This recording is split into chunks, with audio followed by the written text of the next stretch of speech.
కేసీఆర్ గారి ప్రభుత్వం 73% పీఆర్సీ ఇచ్చింది. భారతదేశంలో అత్యధిక పీఆర్సీ ఇచ్చింది బీఆర్ఎస్ ప్రభుత్వం 73%. ఒకసారి 43, ఒకసారి 30. మరి మీరెందుకు ఇయ్యలే పీఆర్సీ? ఆ రోజు ఇంకా మెరుగైన పీఆర్సీ ఇస్తాం, 100 రోజుల్లో ఇస్తాం, డిఏలు ఇస్తాం, బకాయిలు ఇస్తాం. ఏమైంది? ఆ రోజు అర్రాస్ పాట పాడింది. ఈరోజేమో కమిటీలు వేసి కాలయాపన చేస్తున్నారు. 3 కమిటీలు వేసి నువ్వు కొండందవి ఎల్కందవి పట్టినట్టు 3 కమిటీలు వేసి నువ్వు చేసింది ఏంది? ఒక డిఏనా? ఇప్పటికైనా బీఆర్ఎస్ పార్టీ డిమాండ్ చేస్తుంది, తక్షణమే 3 డిఏలు చెల్లించాలని ఉద్యోగుల పక్షాన బీఆర్ఎస్ డిమాండ్ చేస్తుంది. ఓల్డ్ పెన్షన్ స్కీమ్ మీరు ఇచ్చిన మాట ప్రకారంగా ఓపీఎస్ ను తీసుకురావాలని కోరుతున్నాము. తక్షణమే బీఆర్ఎస్ ఇచ్చిన దానికంటే ఎక్కువ ఉద్యోగస్తులకు ఇవ్వాల్సినటువంటి పీఆర్సీని ఇవ్వాలని మేము డిమాండ్ చేస్తున్నాము. ఇవాళ గోదావరి బనకచెర్ల ప్రాజెక్టు మీద నిన్న ప్రెస్ వాళ్ళు అడిగితే మన ఉత్తమ్ కుమార్ రెడ్డి అంటుండే ఇంకా ప్రిపేర్ కాలే. వెనకట కేసీఆర్ గారు అసెంబ్లీలో ప్రజెంటేషన్ ఇచ్చిండు. అసెంబ్లీలో ప్రజెంటేషన్ ఇస్తే ఉత్తమ్ కుమార్ రెడ్డి లేచి అరే మేము ప్రిపేర్ అయ్యి రాలేదు అంటాడు. ఏది అసెంబ్లీలో మాట్లాడమంటే మైక్ ఇస్తే స్పీకర్ గారు నేను ప్రిపేర్ అయ్యి రాలేదని లేచిపోయింది ఆ రోజు అసెంబ్లీలోకి. నిన్న ఉత్తమ్ కుమార్ రెడ్డి గారిని గోదావరి బంకచెర్ల మీద ఏమైతుంది అంటే ఇంకా నేను స్టడీ చేయలేదు, స్టడీ చేసి మాట్లాడుతా అంటాడు.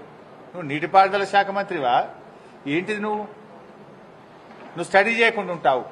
స్టడీ చేయలేదంటే నువ్వు ఎంత బాధ్యత రహిత్యంగా ఉన్నావు. రాష్ట్రానికి సంబంధించిన అతి ముఖ్యమైన గోదావరి జలాలకు సంబంధించిన ఇష్యూ మీద స్టడీ చేయలేదని మాట్లాడతారు.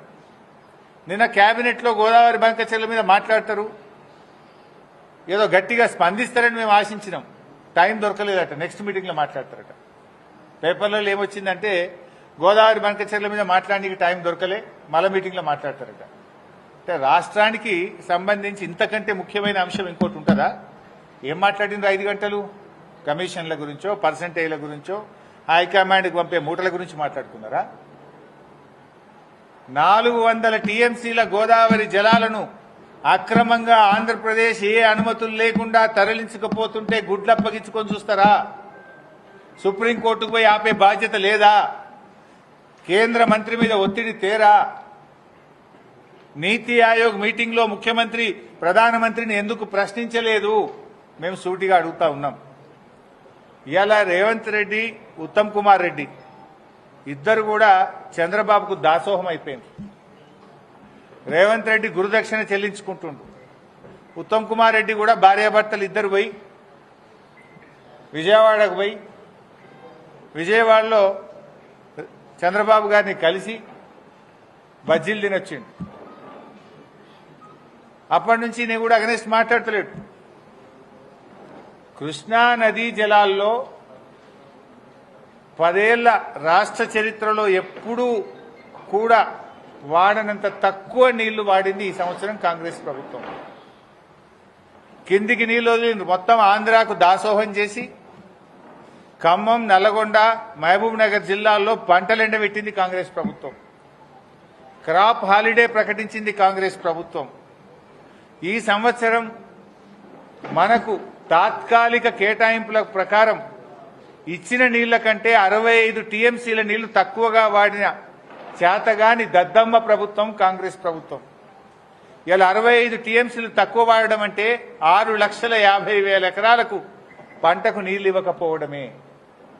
ఉన్న హక్కును, ఉన్న తాత్కాలిక కేటాయింపుల్ని కూడా వాడుకోకుండా ఆంధ్రాకు నీళ్లు వదిలింది నువ్వు కాదా ఉత్తమ్ కుమార్ రెడ్డి? దీనికి ఎందుకో సమాధానం చెప్పవు. చెంపలేసుకొని ముక్కు నేలకు రాయి. 65 టీఎంసీల నీళ్లు మన హక్కును వినియోగించుకోలేని చేతగాంతనం నీది, ఫెయిల్యూర్ నీది.